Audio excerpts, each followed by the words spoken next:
네, 반갑습니다. 에, 여기 모두 선언에 결재한 대중이라고 얘기 들어가지고 선에 대한 얘기를 앞에 조금 드리고 지금 현재 우리가 처해 있는 이 현실에서 어떻게 하면 우리가 정말도 좀 더 잘할 수 있고 공부도 좀 더 잘할 수 있을까 하는 얘기를 스님들이 공감을 해 주실란지 안 해 주실란지 그건 내가 모르겠는데 내가 느끼는 대로 말씀을 좀 드리겠습니다. 마조심 제자 대주 스님이라고 계시는데 대주심이 마조심을 찾아갑니다. 찾아갔는데 뭐하러 왔느냐 그러니까 불법을 배우러 왔습니다. 네한테 있는 보물 창고는 놔두고 왜 밖으로 그렇게 찾아 헤매고 돌아다니느냐. 그러니까 대주 스님이 하시는 얘기가 그럼 내 보물 창고는 뭡니까? 하고 물었는데 마조심이 바로 묻는 그놈이다. 이렇게 대답했습니다. 여러분들이 아시다시피 앙산 스님은 어떤 수자심이 찾아왔어요. 찾아와가지고 불법이 뭡니까? 하고 물으니까 왜 양반이 쌍놈되려 하느냐. 이 두 얘기가요. 다 의미가 있습니다. 한 분은 부정적으로 양반이 왜 쌍놈 되려느냐 그렇게 대답을 했고요. 한 분은 긍정적으로 이제 대답을 하셨습니다. 이거는 선사님들이 다반사로 하는 얘기인데요. 마주심도 이칸 같은 얘기를 하셨거든요. 이 두 분은 내가 한 분은 긍정적으로 대답을 하고 한 분은 부정적으로 대답을 두 분을 논해서 얘기 드렸는데 마조심은 한 분인데도 대답을 긍정과 부정으로 이렇게 대답을 하십니다. 어째서 스님께서는 마음을 붙여라 합니까? 하니까 우는 아이 달리려고 그러지 뭐. 그러면 우리 모두 우는 사람이죠. 어째서 마음을 붙이라 합니까? 하니까 우는 아이 달리려고 그런대요. 우리는 우는 아이 달릴 때 요즘은 돈 주죠. 이분은 우는 아이를 달리려고 마음이 붙여다. 그렇게 얘기했다는 거예요. 그럼 안 우는 아이는 오면은 어떻게 하랍니까? 그러니까 그때는 비신비불이라 하겠다. 그럼 둘 다 아닌 사람 왔을 때는 어떻게 하랍니까? 하니까 아무것도 아니라 하겠다. 그것도 부정한 겁니다. 그 다음에 그러면은 우는 아이, 안 우는 아이 그거를 전체를 포함해가 있는 사람이 오면은 어떻게 하겠습니까? 그 어록에는 그렇게 표현이 안 되는데 내가 각색을 좀 했습니다. 그러니까 큰 도를 얻게 해주겠다. 왜 제가 앞에 이 말씀을 드리는가 하면은 사실은 이제 부처님 깨달은 세계를 이렇게 표현을 합니다.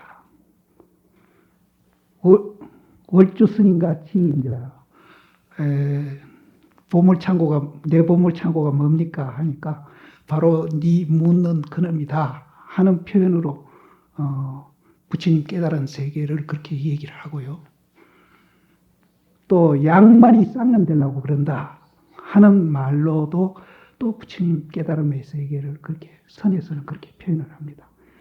마조 스님은 지금 네 가지를 제가 소개해 드렸는데 사실은 이제 앞에 두 가지는 이제 처음에는 분리됐던 것을 나중에는 이제 두 마디는 소통을 시켜가지고 긍정 부정으로 대답을 한 겁니다.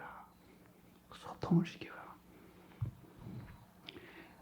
그래서 이제 선에서는 부처님의 깨달음 세계를 이렇게 표현을 한다 하는 말을 제가 소개를 드리고, 이거보다 더 쉽게 교종에서는 그러면 어떻게 표현을 하느냐. 이제 법화경 얘기를 드리면은 법화경에서 7가지 비유가 나오죠. 그 중에 딱 한 가지만 드리겠습니다. 나 7가지 다 이렇게도 못 외워요. 한 가지밖에 몰라요. 어떤 장자가 아들을 아주 어릴 때 잃어버렸어요. 그래서 그 아들을 찾아 이제 무척 노력을 했겠죠. 그러다가 어느 날 자기 집에 밥 빌어 먹으러 오는 거지를 보니까 몇 표시가 있었던지 그거는 내가 모르겠는데 틀림없이 자기가 어릴 때 잃어버렸던 아들이에요.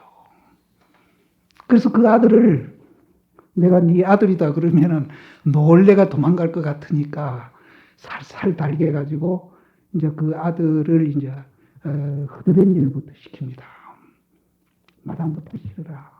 그러면은 네가 고생하고 안 다녀도 밥도 얻어먹고 뜨신 방에도 자고 좋은 옷도 입을 수 있을 것이다. 그래서 이제 차츰 그 집에 익숙하게 해가지고 나중에 그분이 그 집 살림을 다 관리할 수 있는 집사까지 이제 만듭니다. 그래서 이제 집사로서 이제 아들한테 살림을 이제 그 종한테 살림을 맡길 때에 그때 이제 내 아들이라는 것을 밝힙니다. 네가 실제는 내 아들이다.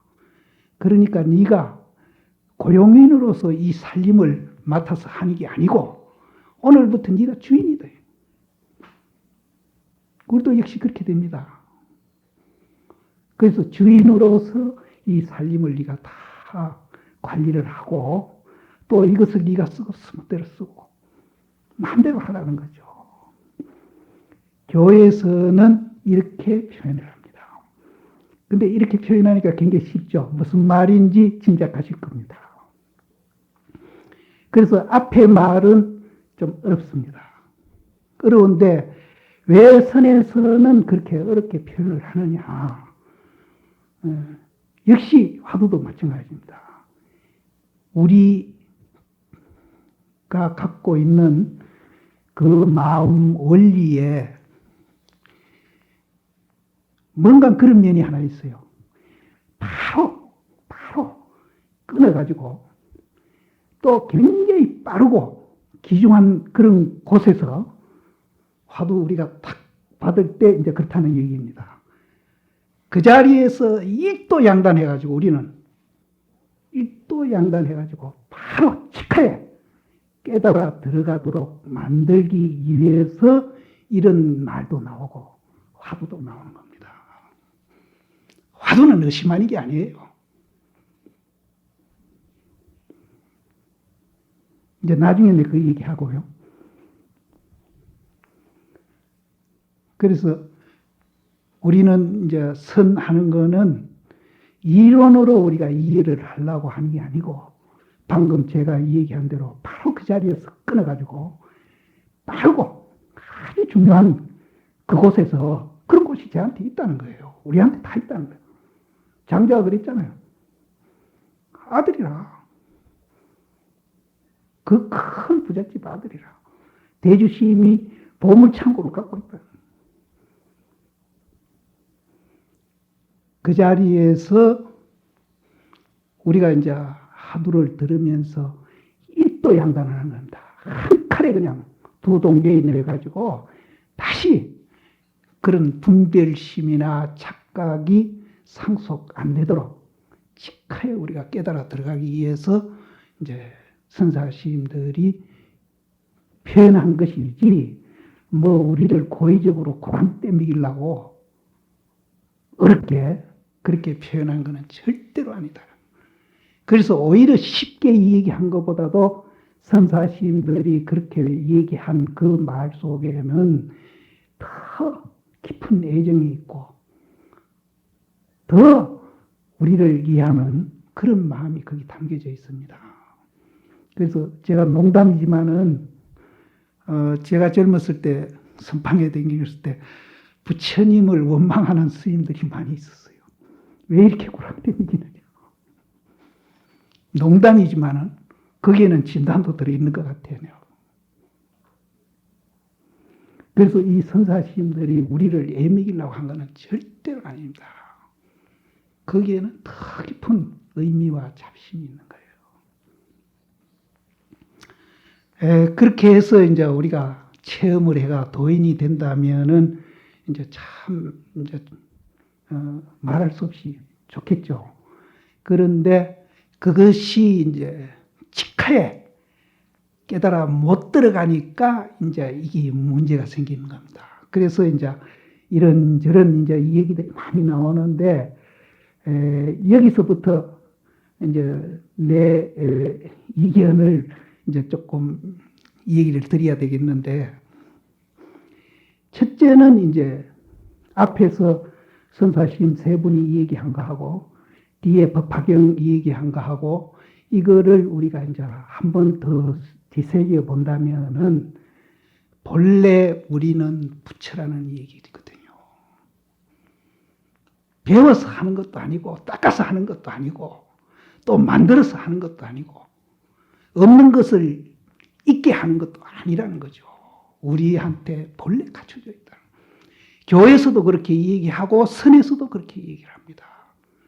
그래서 선에서는 심지어요, 선사스님이 일러줘가지고 그 자리에서 바로 깨닫는다 하더라도 일러준 사람이나 깨달은 사람이나 맹사를 박박 끓는 사람이다 이렇게 얘기해요. 불교는 교나 선이나 다 우리가 본래 부처로 존재하고 있다는 거예요. 천상천하 유아독존 하는 게 그 얘기입니다. 부처님만 뭐 고귀한 게 아니에요. 그 고귀한 것이 생명 있는 거나 생명 없는 거나 또 형상이 있거나 형상이 없거나 모든 존재에 보편되어 있지 어느 특정 사람이 갖고 있고 안 갖고 있고 이건 아니에요. 만드는 것도 아니고. 그렇다면은 우리는 내 생긴 대로 살 권리도 있고 의무도 있습니다. 여기서부터 우리 출발합시다. 권리 있어요. 당당하십시오. 권리 있습니다. 그렇다고 절대 교만하시면 안 되고 또 의무도 있습니다. 그렇게 살아야 됩니다. 그렇게 안 살면은 자기를 배신하는 겁니다.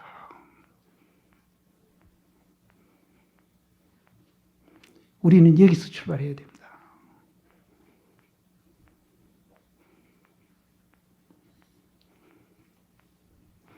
그럼 자기를 배신하고 혼자 잘못 살면은 그것도 봐줄 만한데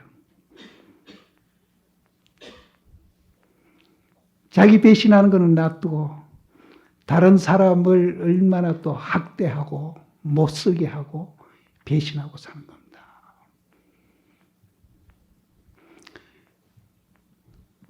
그런 사람 많습니다. 우리나라 역대 대통령 이분들 보면은 딴 사람 볼 필요도 없어요. 대표적인 사람들입니다.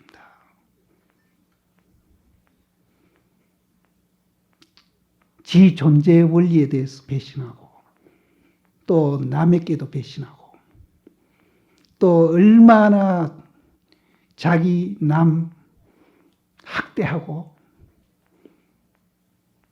애미기고 사느냐 이 말이에요. 그래서 그분들 얘기할 거 아니라 우리도 마찬가지예요.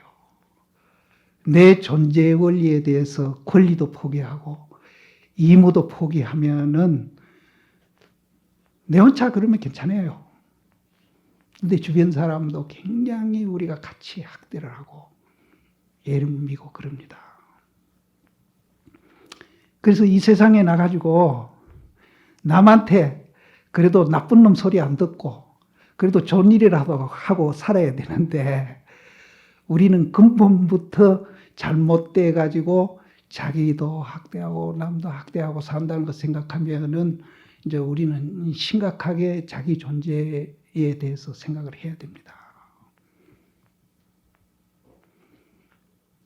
그렇게 살 권리가 있습니다. 내가 그렇게 존재하고 있기 때문에. 또 권리만 있는 게 아니라 우리는 꼭 그렇게 살아야 할 의무도 있다 얘기입니다. 그것이 나를 사랑하고 내 주변 사람도 사랑하는 그런 길입니다. 그래서 우리가 출가할 때 여기 계시는 스님들 출가 동기를 한 분 한 분 우리가 들어본다면은 다 달라요. 또 비슷한 분도 있을 테고 다 다릅니다. 다 다르는데 내 같은 경우는 이제 폐결핵이 걸리가 절에 왔다가 이제 바로 중이 됐는데 다 이유가 있어요. 이유 없이 출가 안 한 분은 아무도 없습니다. 이제 다양하겠죠. 다 달라요. 근데 그 이유를 1000가지, 10,000가지 다 다르다 하더라도 하나 통일되는 게 있습니다. 뭔공하면은 우리가 출가할 때 통일되는 거는 두 가지가 있겠네요. 뭔가 자기 인생에 고뇌하고 들었다는 거. 이거는 통일돼요. 그럼 그 고뇌한 원인이 또 무엇이냐 하는 것을 우리가 분석해 보면은 내 밖에 있는 이유들입니다. 이거는 부처님도 예외는 아니에요. 부처님도 출가한 동기가 이제 뭐 정확하게는 안 나와 있지만은 이제 여러 가지 이렇게 보면은 내 밖에 있는 이유들이었어요. 그래서 부처님은 이제 그걸 아시고 출가를 하셨겠죠. 그래서 내 밖에 있는 이 이유 말고 다른 어떤 방법으로 이것을 해결해 갈 수 있는 길이 없느냐 하는 것을 고뇌를 했던 것 같아요.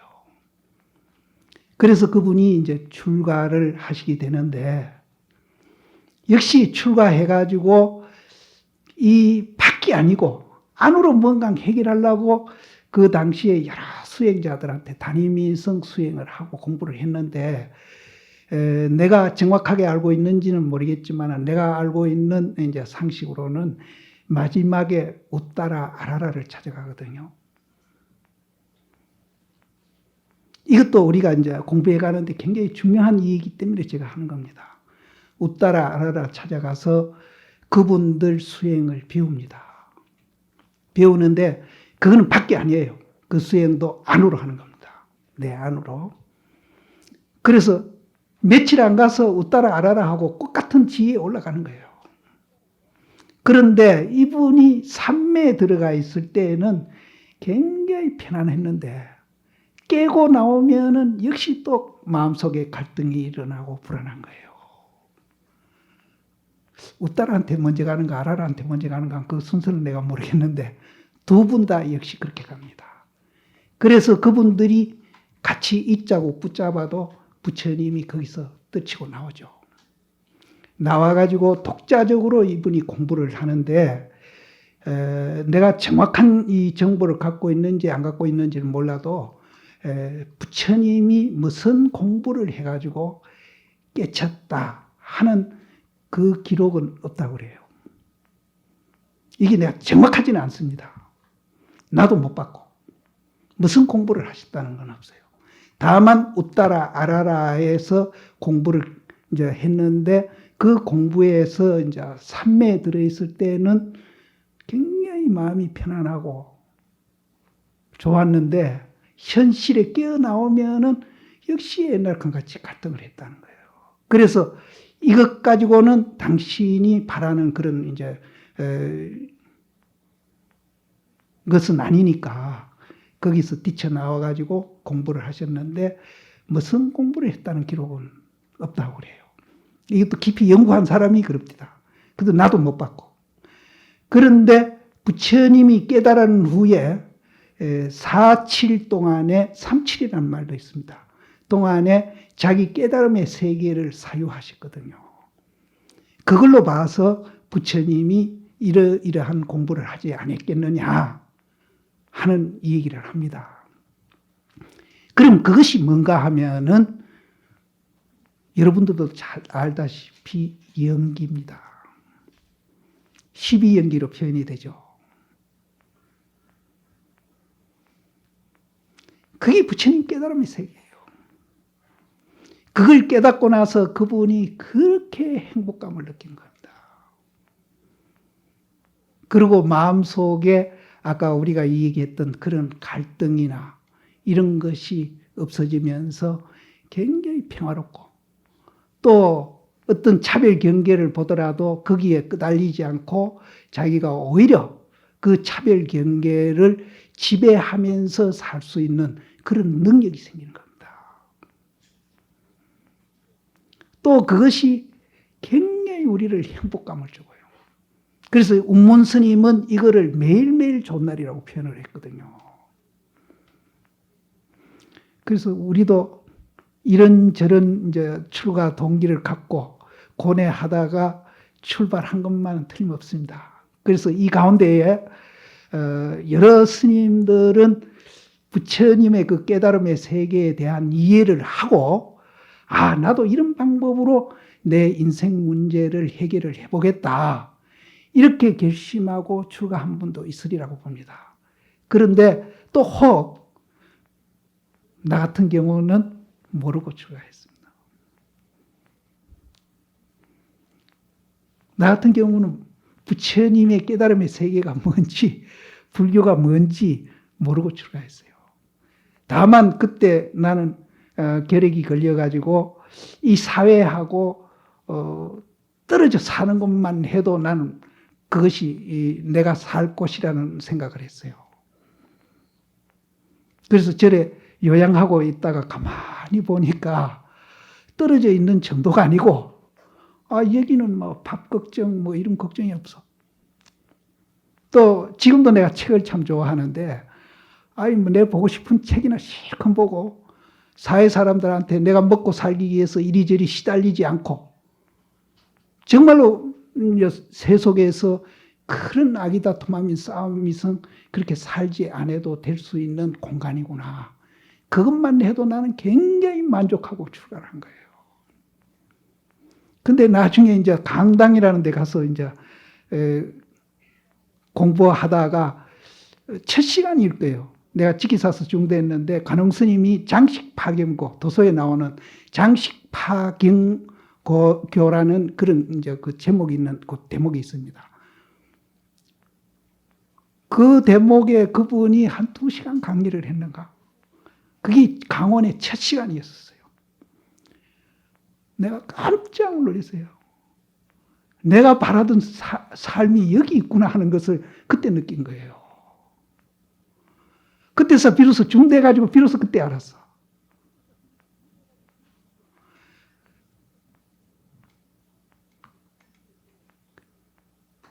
이제 스님들도 불교를 알고 출가한 분도 요즘은 뭐 옛날에 우리 출가할 때보다 서점에 가면 책도 많고 또 신문에나 이런 데 이제 불교를 접할 그런 기회가 옛날에 비하면 엄청 많습니다. 그래서 대부분 요즘 스님들은 불교가 무엇이냐 하는 것을 알고 출가한 분들이 참 많이 있더라고요.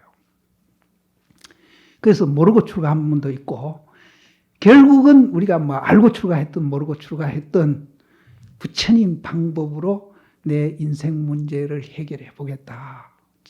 해결해 보겠다는 딴 게 아니고 행복하게 살겠다 이깁니다. 그래서 출가하신 겁니다.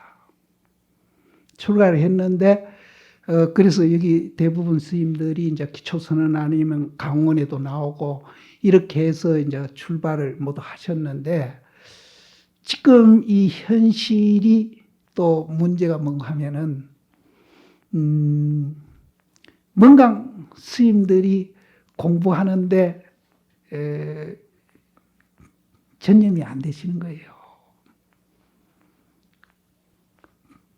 그래서 지금 우리가 선방에 나오는 대중이 한 1000명이 넘는다 그랬는데 그중에 여기 한 10분의 1 되시잖아요. 한 100여 명이 되시니까.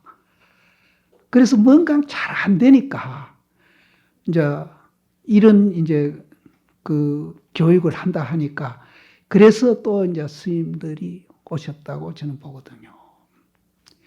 그래서 저는 아까 저쪽 방에서 어떤 스님하고 이 얘기도 했지만은 내가 출가할 때는 이제 동산심, 효봉스님 있었고 그 밑에 이제 향곡심, 성철심 이런 분이 계셨고 지금 그 밑에 이제 지금 종종스님 이런 분들입니다. 내보다 한 12서너 살 많은 그런 스님들이고 그 다음에 이제 우리 나이 또래가 지금 되는데 그래서 많은 세월이 변하고 있어요.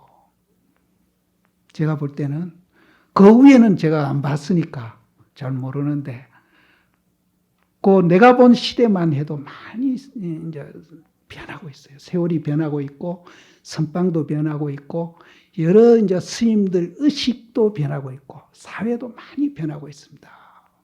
변하고 있는데 변하지 않는 것은 외형적인 것은 아무리 변하더라도 우리가 구경에 가서 구원을 얻을 수 있는 곳은 이제 방금 이 얘기 드린 대로 내면 세계의 부처님이 발견하신 그곳이거든요. 변하지 않는 거는. 근데 이 길을 가기 위해서 지금 많은 우리 밖에 이제 환경이 변해 가는데 이 변화를 우리가 어떻게 이제 잘 적응을 해가지고 이 길을 가는데 좀 빠르게 가고 또 효과적으로 갈 수 있느냐 하는 데 대한 고민을 하신 분들이 여기 와 계신다고 저는 봅니다. 그런 고민 안 하는 사람들 여기 안 오죠. 또 변화에 대해서 별로 민감 안 하고 또 변화에서 싫어하는 사람이 있습니다.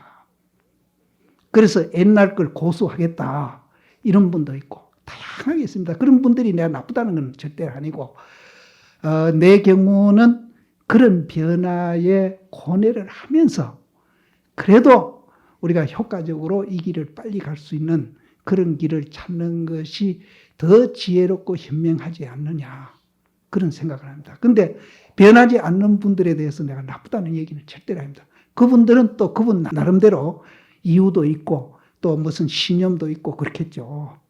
그래서 어느 게 좋다 나쁘다는 저는 이 얘기는 안 드리고 그런 변화를 고뇌하는 것이 그것이 좀 지혜로운 방법이 아니겠나. 그래서 내 개인적으로 그럼 우리가 어떻게 변화를 이제 이거를 대응해 가야 되느냐 하는 얘기를 제가 드리는데 아까도 말씀드렸지만은 공감하실 분도 있고 공감 안 하실 분도 있습니다. 그러니까 꼭 내가 그렇게 하라는 말씀은 안 드리겠어요. 안 드리고 이제 내 이야기에 대해서 참작은 해 주실 걸로 압니다. 그렇기 때문에 여기 오신 거니까. 그래서 부처님도 그랬어요. 부처님도 돌아가시니까 제자들이 이제 부처님 돌아가시면 우리는 누굴 의지해서 이제 공부를 합니까? 그게 제일 고민이었었어요. 지금도 마찬가지입니다.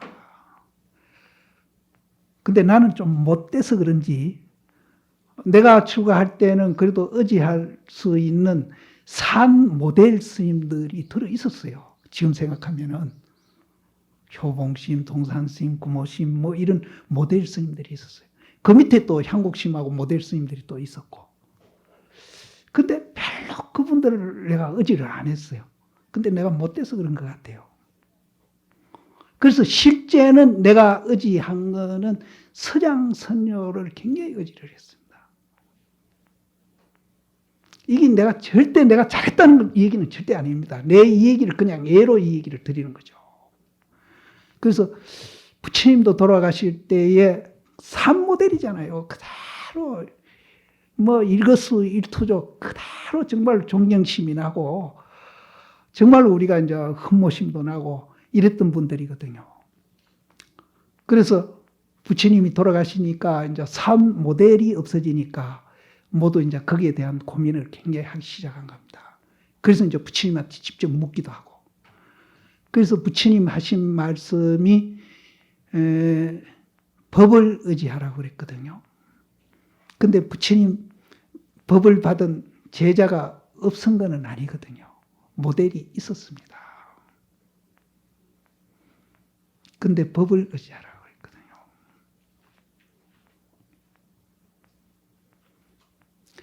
그래서 지금도 우리가 이제 모델을 찾아다니는 스님들이 들어 있어요. 있는데 아까 잠깐 어떤 스님도 얘기하는데 이제 모델이 될 만하다 싶어서 가까이 가보면은 인간적으로 또 좀 실망할 때도 있고 또 이제 자기하고 안 맞는 그런 경우도 이제 있겠죠.